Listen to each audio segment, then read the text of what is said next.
Understanding ossification. Now, let's talk about how bones actually form. The process of bone formation is called ossification or osteogenesis. This isn't just something that happens before you're born. Bone formation and remodeling continue throughout your entire life. Understanding this process helps you understand bone growth, healing, and diseases. Intramembranous ossification. The first type is intramembranous ossification. Intra means within, and membranous refers to membrane, so this is bone formation within a membrane. This process forms certain flat bones, particularly the flat bones of the skull and the clavicles, your collarbones. Here's how it works.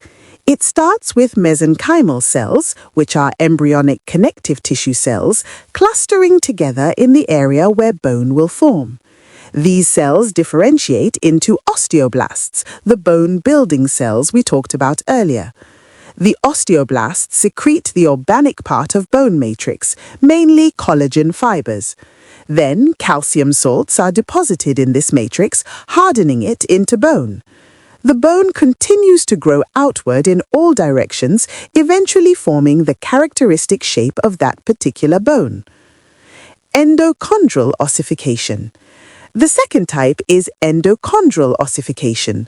Endo means within, and chondral refers to cartilage, so this is bone formation within cartilage. This is how most bones in your body form, including all the long bones like your femur, humerus, and ribs. Here's the process. It starts with a hyaline cartilage model, like a blueprint made of cartilage that has the general shape of the future bone. A bone collar forms around the middle of this cartilage model, then blood vessels penetrate the cartilage, bringing nutrients and osteoblasts. The osteoblasts begin replacing the cartilage with bone tissue, starting in the center and working outward. In long bones, this process creates primary ossification centers in the diaphysis, the shaft, and secondary ossification centers in the epiphyses, the ends. The epiphyseal plate and growth.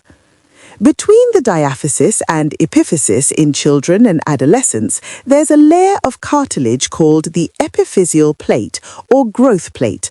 This is crucial for understanding bone growth. Cartilage cells in this plate divide and multiply, making the cartilage layer thicker. Then, on the diaphysis side, the cartilage is replaced by bone. This makes the bone longer.